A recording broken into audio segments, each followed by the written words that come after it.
This next story features the Glendale Police Department and the Missing Persons Unit.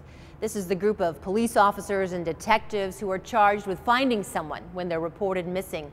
You know, sometimes television and the movies can create myths about what this process is really like. In this story, Stacey Lloyd talks to our cops to find out what's real and what's not. Yes, I reviewed the report. You know, I need some more information on what she was wearing. Mario Sanchez is a detective in Glendale's Missing Persons Unit. He gets the initial reports on anyone reported missing. I'll try to get all the information I can. Detective Sanchez says the first and biggest myth: you need to wait 24 hours to report someone missing. This is not true. There is no waiting period.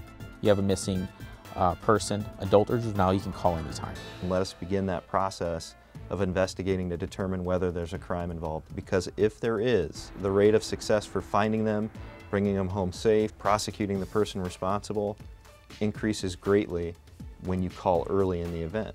Another myth: missing persons are always victim of foul play or some other criminal act. The reality is a very small percentage of the cases we work end up being abductions or kidnappings, a very small percentage.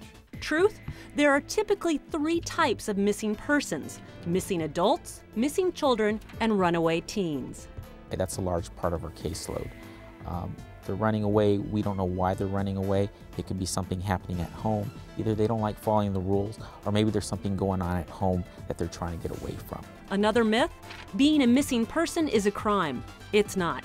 If you're an adult and you decide, you know, I don't want to be married anymore, I don't want to live where I live, I don't want to work where I work, I want to pack up and I want to move to California and I don't want to tell anybody.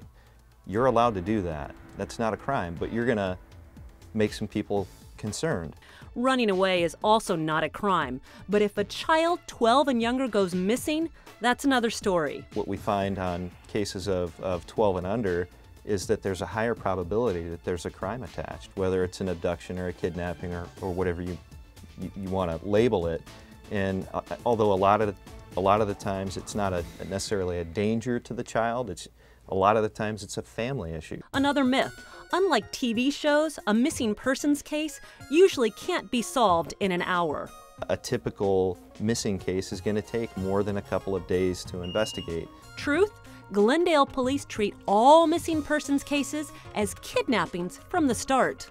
If you begin the investigation thinking this is a 14-year-old that got mad at mom and ran away, then you're not going to uncover some of the evidence that you might have been able to uncover if you treated it like an abduction from the beginning. Detective Sanchez is often out in the field following up leads, but he's also really effective at his desk. They have the databases, they have the abilities to do certain things from a computer in an office space that the general public doesn't have the ability to do. And I also make contacts over the phone also, because sometimes I have a lot of people to talk to, and driving across town can be time consuming.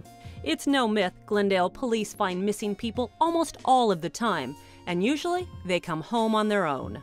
Remember, if someone has gone missing, you don't need to wait 24 hours to contact Glendale Police Department's Missing Persons Unit. The phone number is 623-930-3000.